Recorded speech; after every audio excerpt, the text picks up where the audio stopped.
Yamunatiravanachari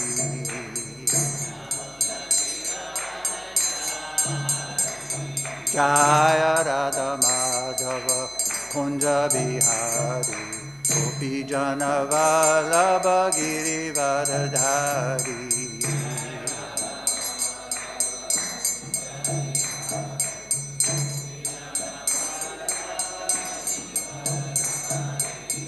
Yashodanandana Braja Jana Ranjana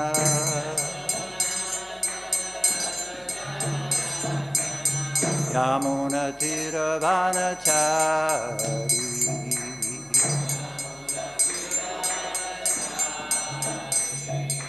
Yamunatiravanachari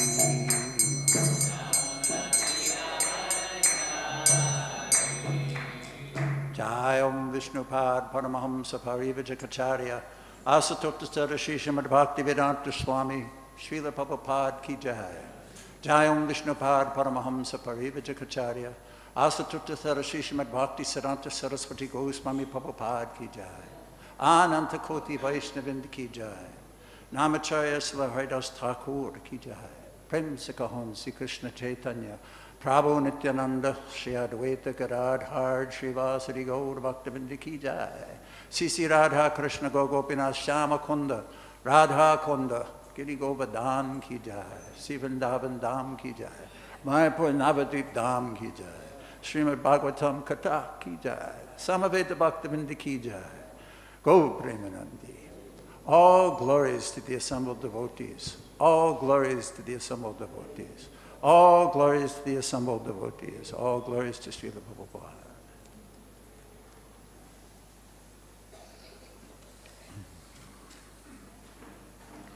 Om Namo Bhagavate Vasudevaya. Om Namo Bhagavate Vasudevaya. Om Namo Bhagavate Vasudevaya. Narayanam Namaskrityam Naram Chaiva Narottamam Devim Saraswatam Vyasam Tato Jayamudirayat. Today we're reading from Srimad Bhagavatam, Canto 3, Chapter 3, The Lord's Pastimes Out of Vrindavan. Text 7. Tatrāhṛtās nara-deva-kanyāḥ kujena dṛṣṭvā harim ārta-bandhum utthāya sadyo jagṛhuḥ praharṣa vrīḍānurāga-prahitāvalokaiḥ tatrāhṛtās nara-deva-kanyāḥ kujena dṛṣṭvā harim ārta-bandhum utthāya sadyo jagṛhuḥ praharṣa vrīḍānurāga-prahitāvalokaiḥ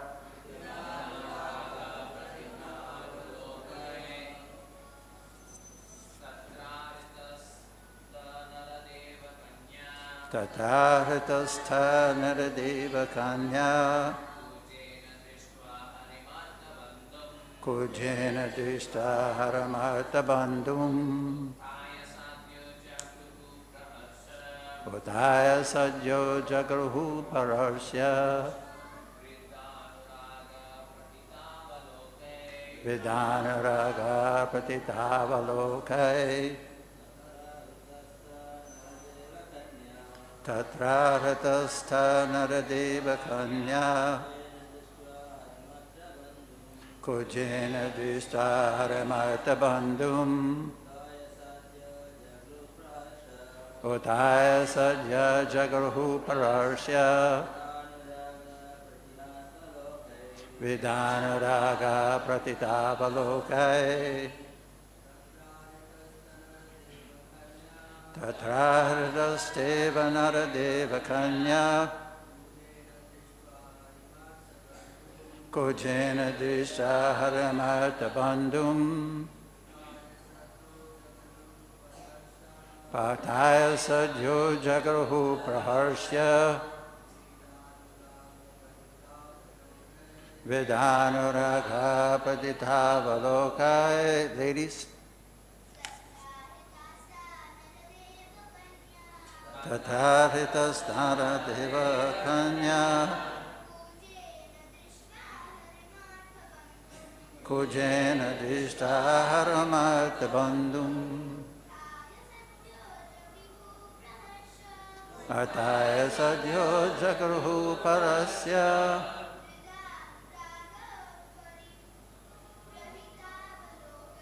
vrīḍānurāga-prahitāvalokaiḥ. tatrāhṛtās nara-deva-kanyāḥ kujena dṛṣṭvā harim āta-bandhum utthāya sadyaḥ jagṛhuḥ praharṣa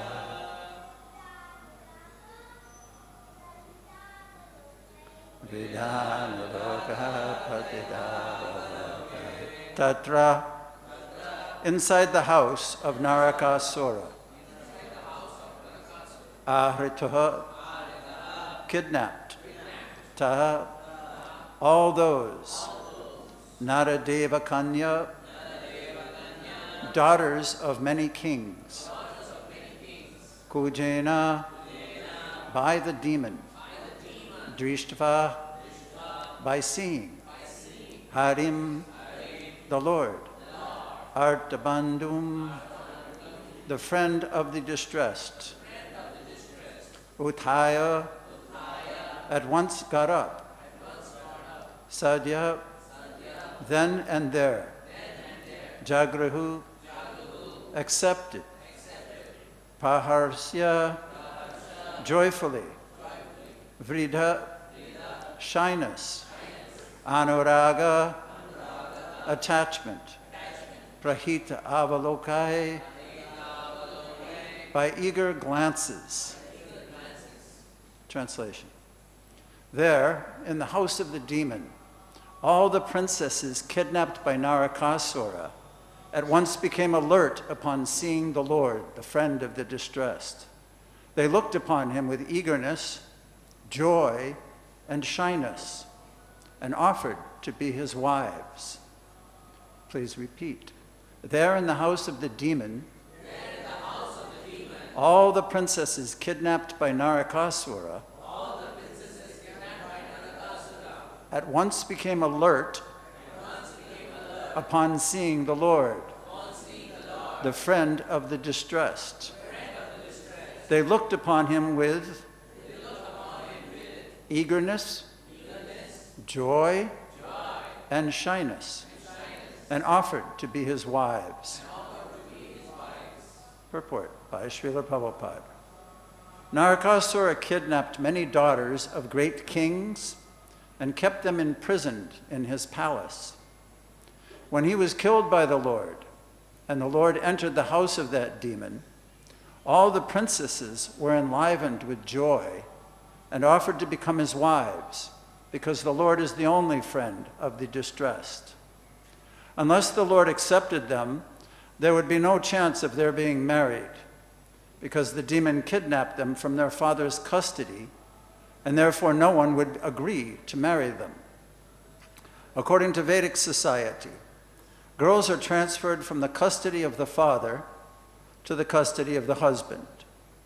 Since these princesses had already been taken away from the custody of their fathers, it would have been very difficult for them to have any husband other than the Lord himself. Om Jnana-timidam dasya gyanandana sarakaya chakshurunmilitam yena tasmai Sri Gurave Namaha. This is the continuing conversation between Uddhava and Vidura. but I think that there may be a lot of confusion about when, where, why this pastime is manifesting.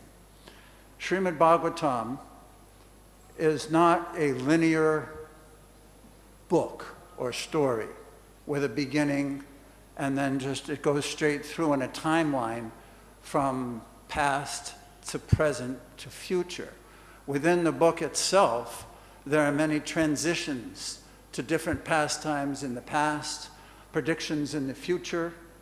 So while we're sitting in one place talking about a particular event, it doesn't necessarily mean that that event is occurring in present time of the context of the book. For example, this is Sukadeva Goswami explaining to Maharaj Pariksit about a conversation between Uddhava and Vidura. It's kind of like those Matrovsky dolls. You all seen these Russian dolls, that little one fits in a bigger one, fits in a bigger one, fits in a bigger one? They're very beautiful, nice sets. So what I want to do is take a little review and go back so that those who are studying this section of the Srimad Bhagavatam readily, as we are in these classes, can better understand when this event is taking place and what's actually happening in the context of the whole book.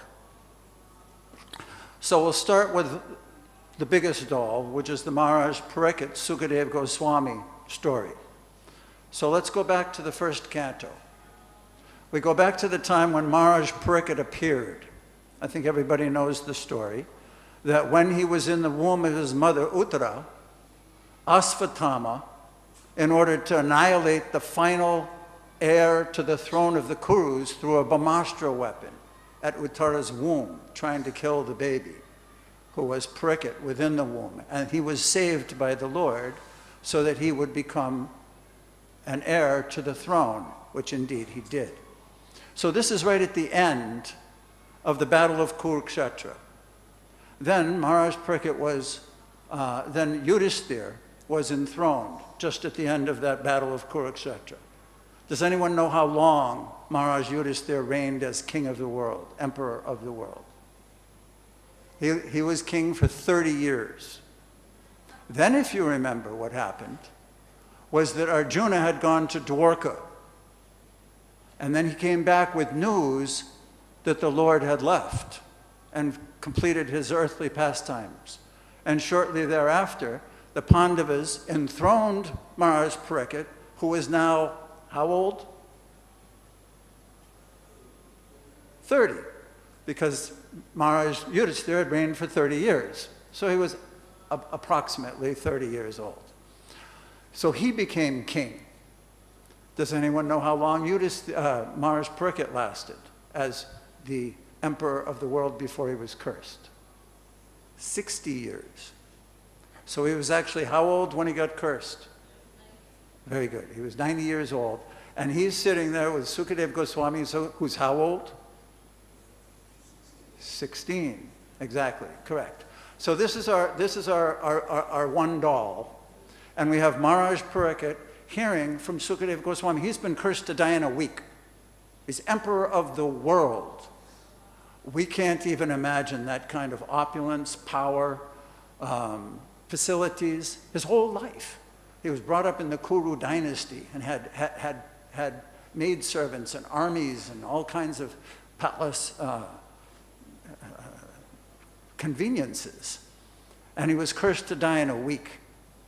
So when he gave up everything and went to the bank of the Ganges, and Sukadeva Goswami came there, there were also all kinds of demigods and sages who had also, the emperor of the earth planet was cursed to die. They knew something unique was going to take place, so they gathered all at that place.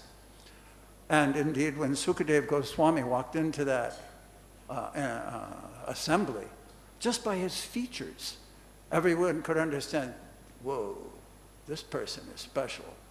He should be the one to instruct the king.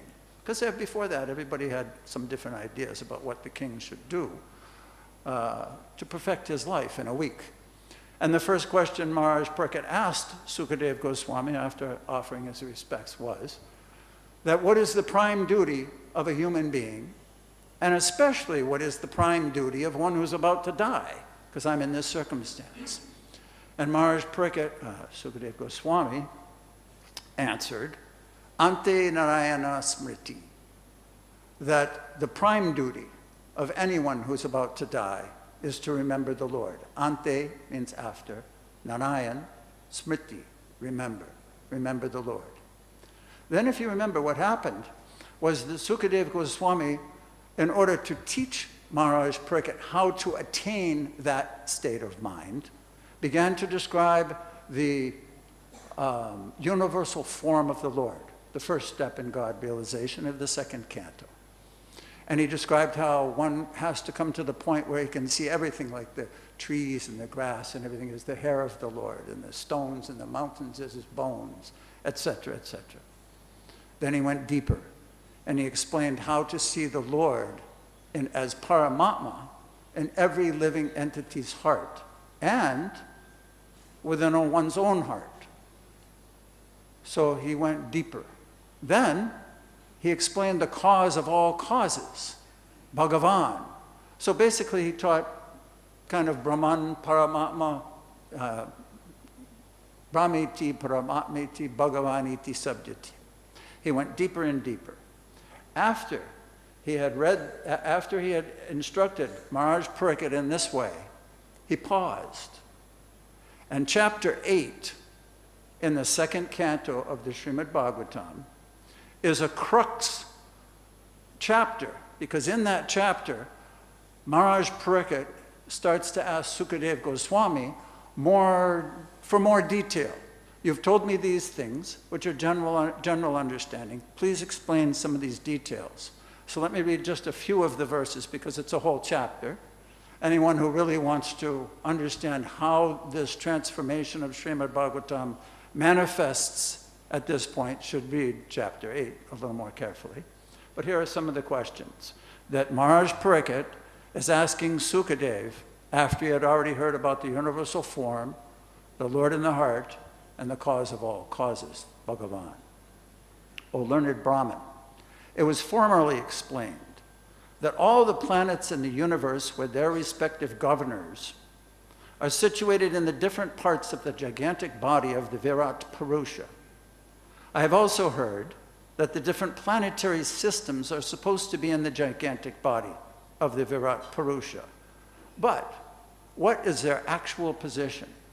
Will you please explain that? For here in Mayapur with the planetarium, it's a pretty pertinent topic. Where exactly are those planets located? How far apart are they? What is high? What is low? What is middle? Also, please explain the duration of time between creation and annihilation, and that of other subsidiary creations, as well as the nature of time indicated in the sound of past, present, and future. Please explain the duration of the measurement of life of the different living beings, known as demigods, human beings, in the different planets of the universe. O purest of Brahmins, please also explain the cause of the different durations of time, both short and long, as well as the beginning of time, following the course of action.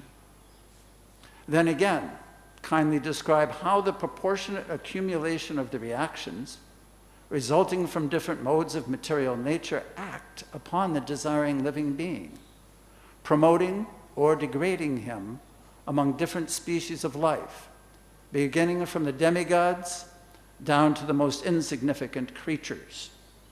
Basic concepts about the universe and life in it. So this brings our doll number 1, the conversation between Pariksit and Sukadeva, to this point. Okay? Now, let's follow Vidura. Thank you. Yes. Perfect. There we are. Doll number 1. Now, open the doll, and there's a doll inside it, which is a story inside the conversation. Now, in Canto 1, we're not in the conversation between Sukadeva Goswami and Maharaj Pariksit. because it hasn't come about yet. Canto 1 is more or less a prelude. It's like an introduction all the way up to the end of the first canto, which is the appearance of Sukadeva Goswami after Maharaj Pariksit was cursed. So, Vidura. Does anybody remember what was described about Vidura in the first canto? I'll give you a hint. The chapter is named Dhritarashtra Quits Home. Does anyone remember? Yes, Prabhu. Yes, exactly. So, sorry, yeah, no microphone. He's preaching to Dhritarashtra to leave home. So the question arises, because right now we're in a conversation where Vidura, most of you who have been here for a little while remember the beginning of the third canto, where it describes that he was kicked out of the palace. Duryodhana offended him while he was conversing with his brother. And Vidura was like a advisor to King Dhritarashtra.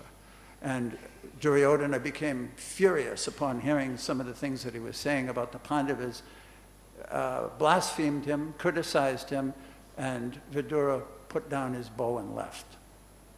But back here, he's instructing his brother to leave home. Here's some of the verses from that chapter. My dear king, please get out of here immediately. Do not delay. Just see how fear has overtaken you. This frightful situation cannot be remedied by any person in this material world. My Lord, it is the Supreme Personality of Godhead as eternal time that has approached us all. Whoever is under the influence of the Supreme Time must surrender his most dear life, and what to speak of other things such as wealth, honor, children, land, and home. Your father, your brother, well-wishers and sons are all dead and passed away. You yourself have expended the major portion of your life. Your body is now overtaken by invalidity, and you are living in the home of another. You have been blind from your very birth, and recently you have become hard of hearing. Your memory is shortened. Your intelligence is disturbed. Your teeth are loose. Your liver is defective, and you're coughing up mucus. Alas, how powerful are the hopes of the living being to continue his life. Verily, you're living just like a household dog and eating the remnants of food given by Bhima. He is called undisturbed, who goes to an unknown, remote place and, free from all obligations, gives up this material body when it has become useless. So, why would Duryodhana... Now, I'm going to go back. We've got two different conversations between Dhritarashtra and Vidura. How far apart are they? Are they the same? Are they the same kind of like he's advising Dhritarashtra when Duryodhana comes and gets angry, and he's advising Dhritarashtra here about how he's being old and he should get out of the palace. Are they the same conversation? How far apart are they? There was a war in between. Thank you. There was more than a war in between. Let's follow the timeline. The first conversation, which is being described second in the third canto, is when the Pandavas had returned from being in exile, and they were suing for peace and trying to work it out with Dhritarashtra and Duryodhana and Shakuni, how they could get some villages and how they could live as Kshatriyas. Even they sent Krishna as a peace messenger to try and avoid war. So at that time, this is when Dhritarashtra asked his brother Vidura, what should I do?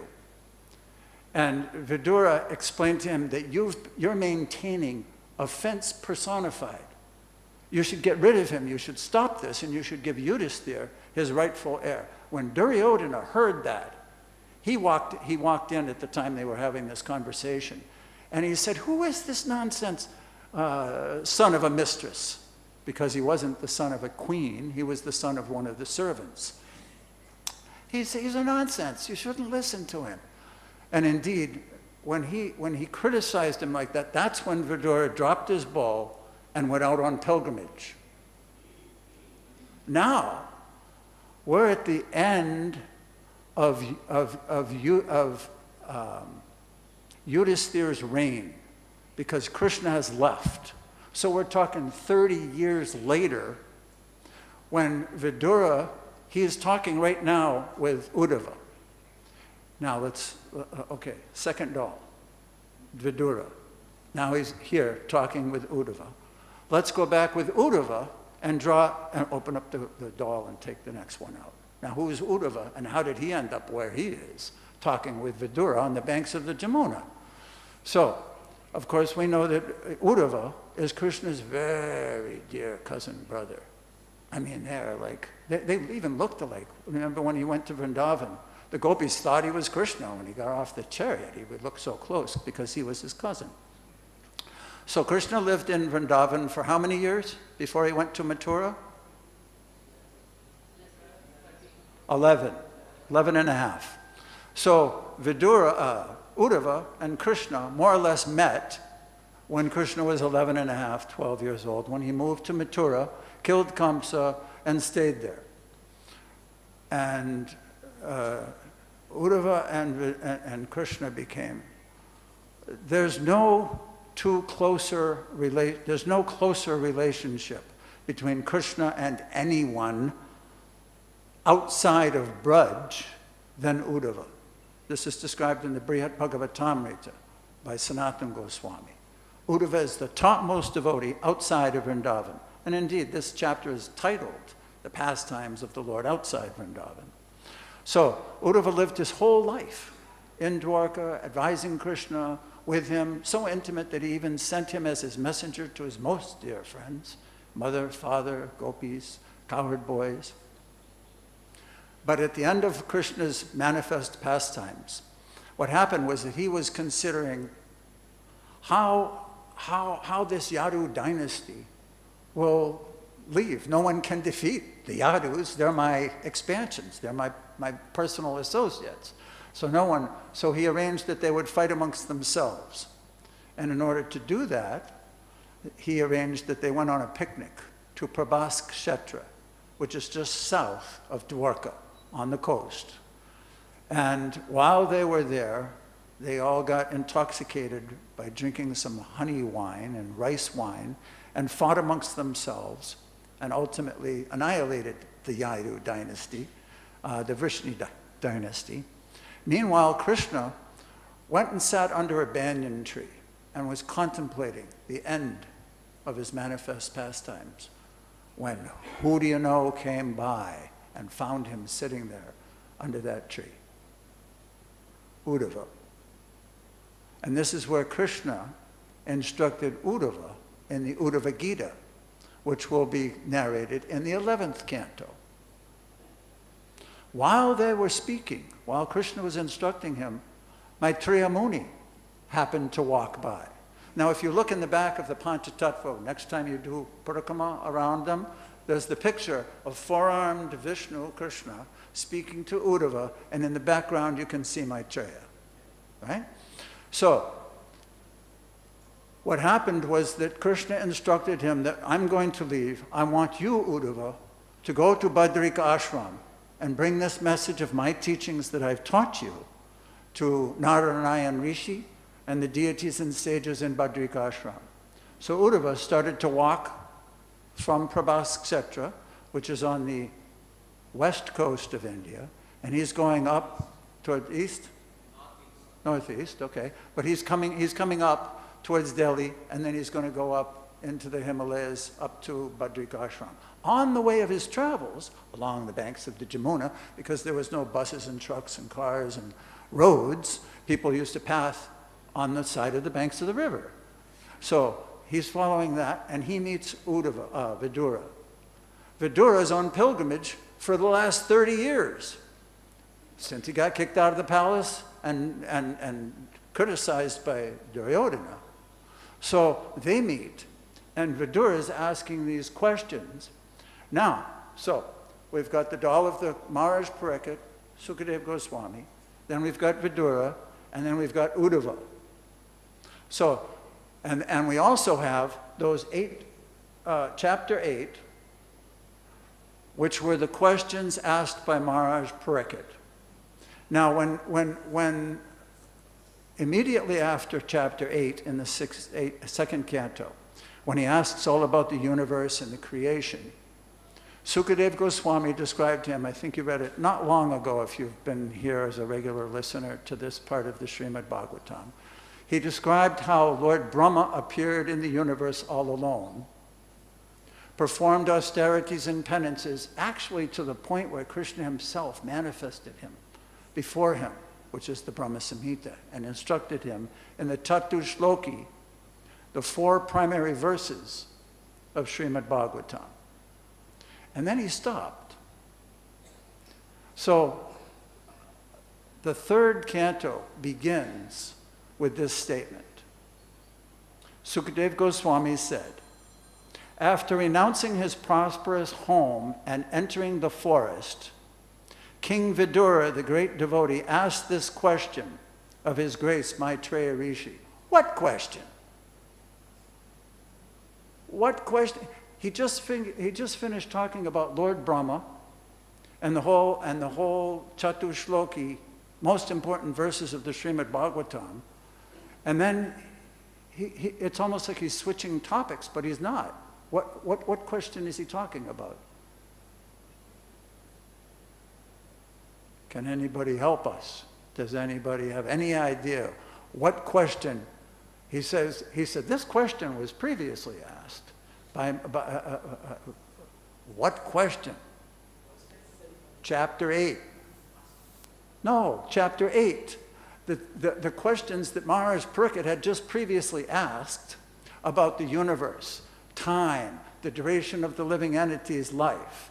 So what Sukadeva Goswami is saying at the beginning of Canto 3 is the same question you asking me, Vidura asked Maitreya, and they spoke about this. So what we're doing now is we're like in a flux of leading up to that conversation between Maitreya Rishi and Vidura.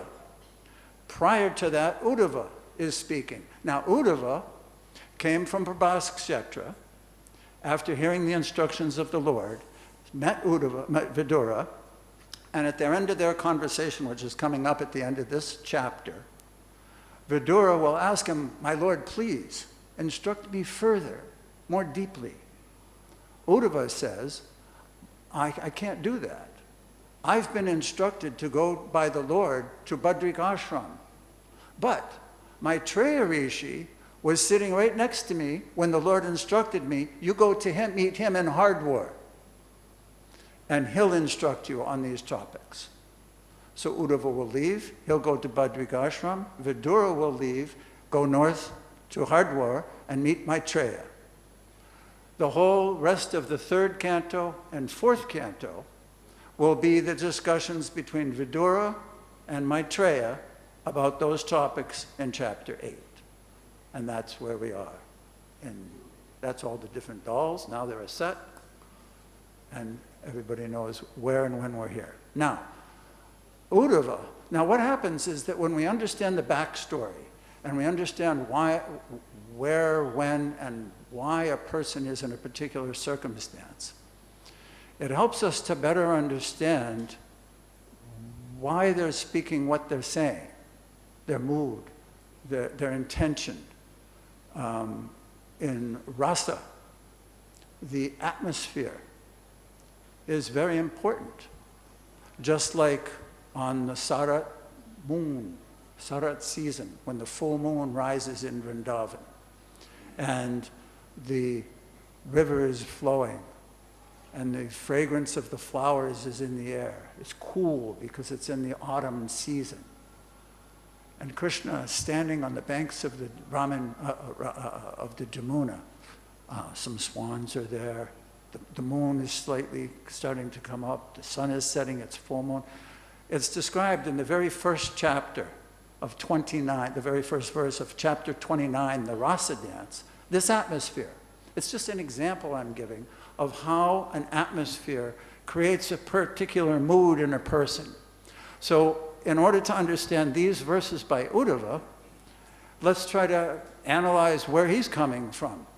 He's lived his whole life with Krishna. He's been instructed by Krishna to go to Badrika Ashram. And as he's walking along, contemplating this, in great agony and feelings of separation, he meets Vidura, who he knows from Hastinapur. So he's kind of opening up, and he's reviewing the Lord's pastimes in his mind and sharing them with Vidura as they met. Because first of all, he asked, how is this person? How is this person? It's been a long time since I've seen him or her, because he'd been on pilgrimage for 30 years. So let's go now, for a few minutes, into this verse, where he's speaking of, and this verse is kind of like sandwiched between 4 or 5 verses, which describe this pastime with Narakāsura.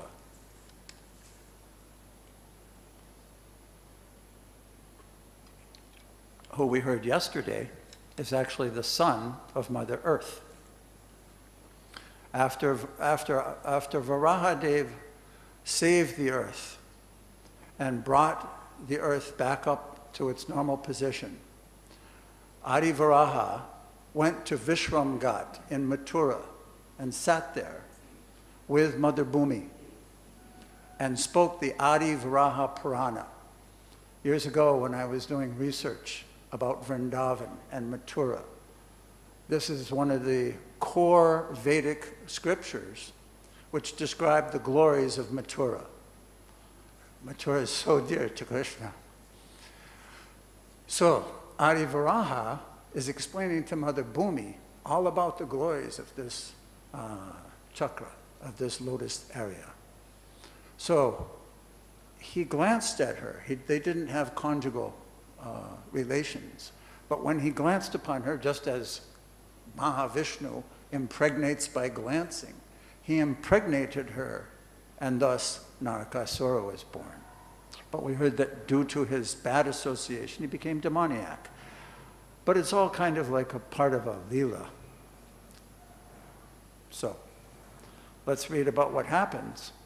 This particular verse is there. In the house of the demon, all the princesses kidnapped by Narakāsura at once became alert upon seeing the Lord, the friend of the distressed. As mentioned in the purport by Srila Prabhupada, these girls, in Vedic society,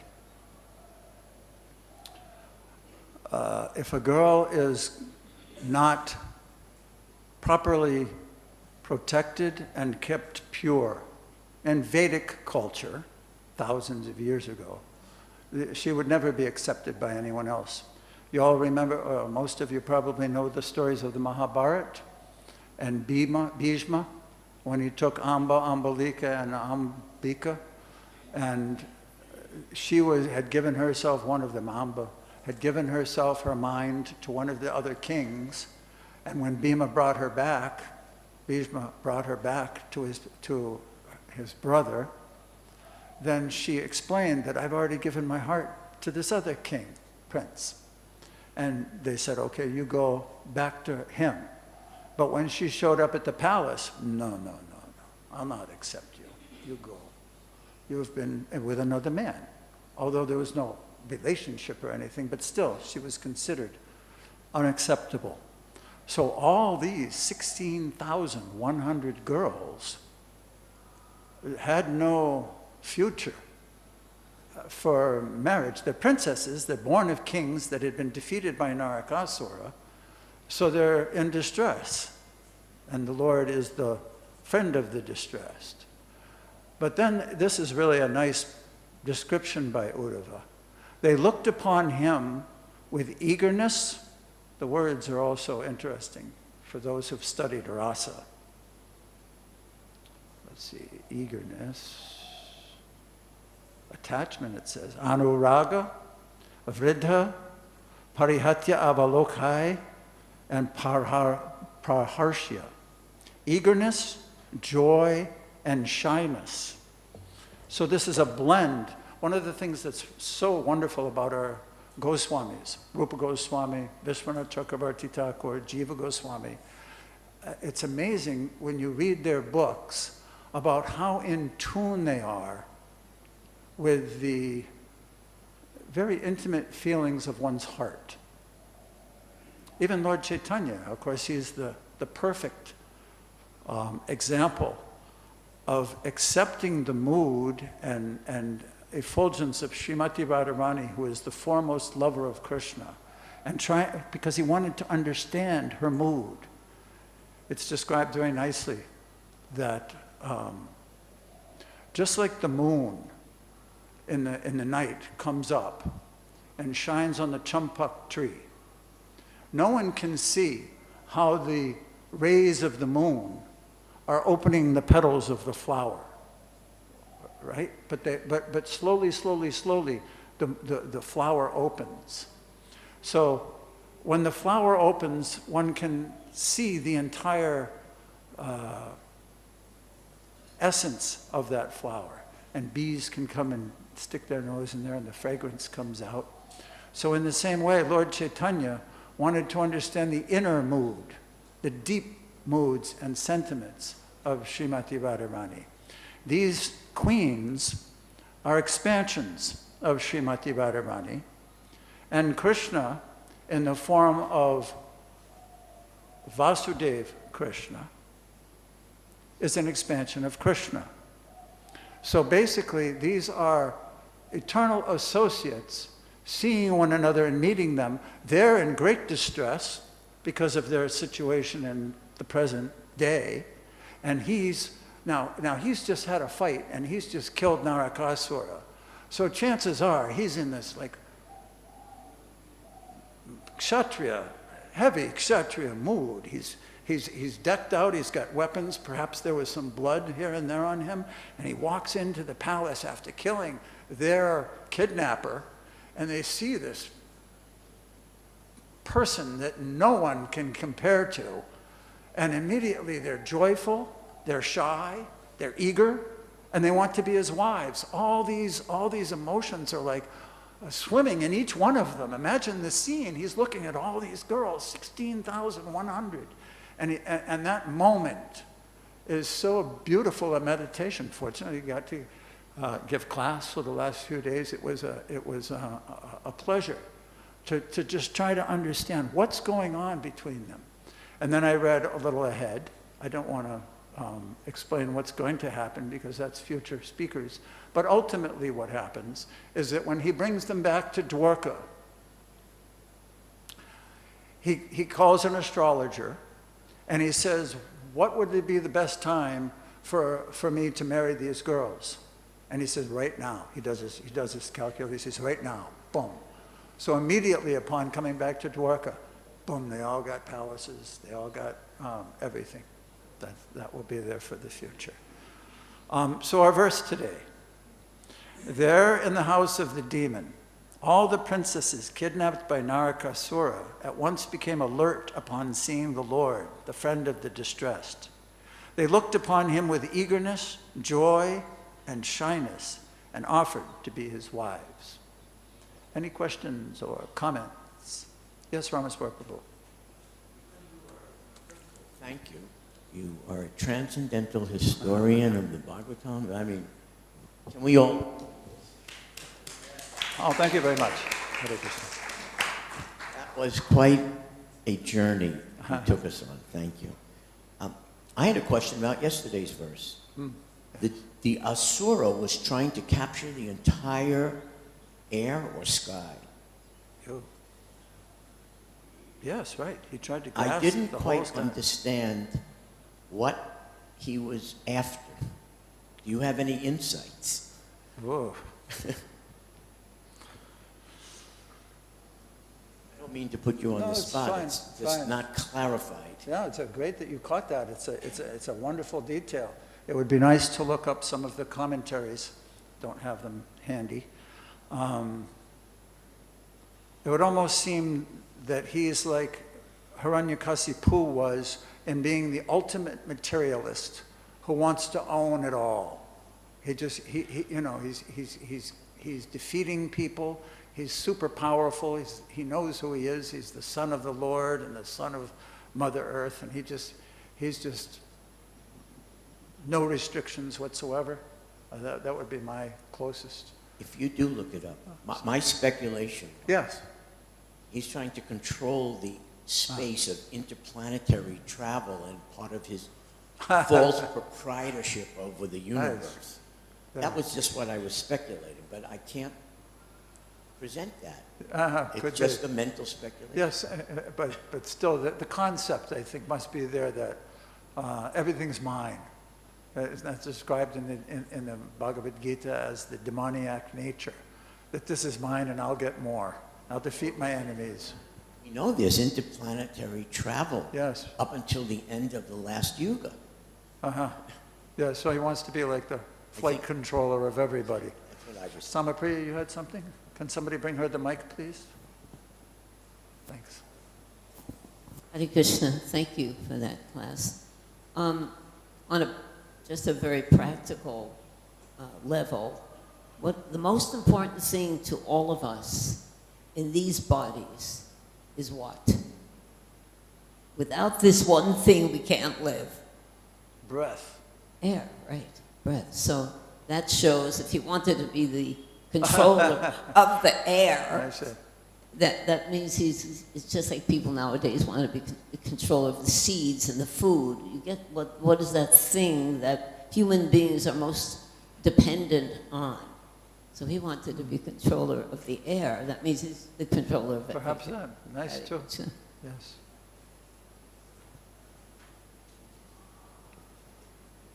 Over near the pillar. Hare Krishna.